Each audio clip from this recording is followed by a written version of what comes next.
پتہ ہے ہدایت کیسے ملتی ہے؟ تم اللہ سے مسلسل ہدایت مانگ رہے ہو لیکن پھر بھی ہدایت نہیں مل رہی۔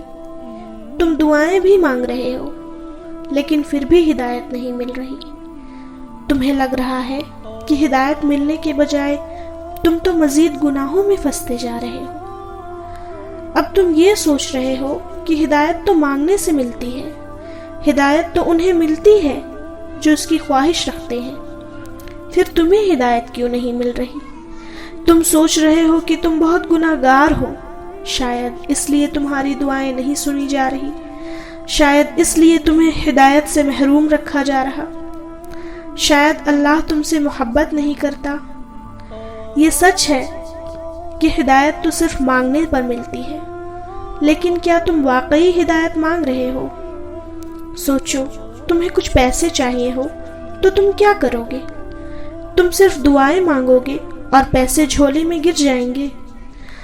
تم کوشش بھی تو کرو گے کسی نہ کسی طرح پیسے کمانے کی۔